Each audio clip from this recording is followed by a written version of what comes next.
Depuis quelques mois, les mêmes pancartes. Des appels à l'aide explicites. Famille syrienne SOS. À ce carrefour de Saint-Denis, un groupe de femmes fait la manche, accompagné de 2 enfants. Nous engageons la conversation en arabe. Tu es syrienne?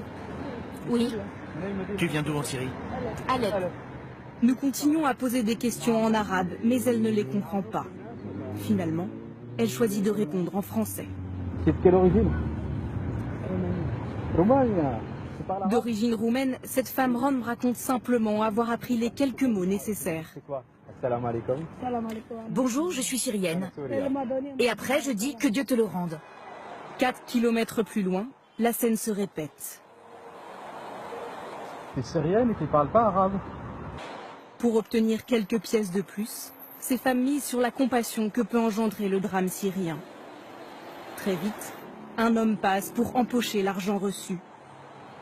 Un petit trafic bien connu des services de police. C'est de la mendicité organisée, donc derrière il y a de l'enrichissement, pas forcément de la personne qui est au feu rouge, mais d'un réseau. Ce sont les mêmes personnes qui, il y a un an, faisaient semblant de souffrir d'infirmités permanentes, qui aujourd'hui sont devenus des Syriens.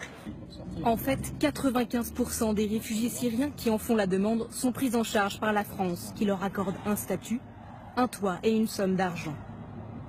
C'est le cas pour Anas Al-Ayoubi. Il a obtenu l'asile il y a 1 an et demi. La mendicité au nom de son pays le révolte. Si quelqu'un donne de l'argent à cette femme, c'est bien. Mais ces gens qui disent qu'ils sont syriens et qu'ils ont besoin d'argent, ce sont des menteurs. Dès qu'il le peut, il tente de sensibiliser les Parisiens à cette situation pour ne pas qu'elle nuise à l'image de son pays.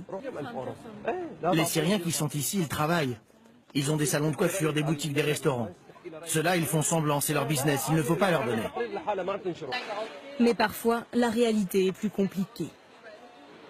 À la gare Saint-Lazare, nous rencontrons de vrais Syriens que nous filmons en caméra discrète. Ils s'adressent aux voyageurs en arabe et même parfois passeport en main. J'ai 4 enfants. Chaque jour, je dois payer l'hôtel 60 €. Personne ne nous aide. Je jure que c'est nous qui payons. En transit en France, cette femme souhaite rester anonyme. Pour nous prouver sa bonne foi et ses besoins, elle demande à sa sœur de nous faire visiter la chambre d'hôtel de sa famille. Ils y dorment à 5. On a été enregistrés en Espagne. Mais ils ont dit qu'il faut que cette demande soit annulée pour que l'on puisse avoir quelque chose ici, en France.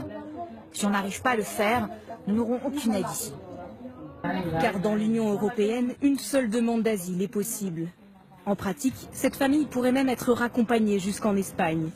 Elle compte pour l'instant passer l'hiver ici, avant de peut-être continuer son chemin vers la Belgique.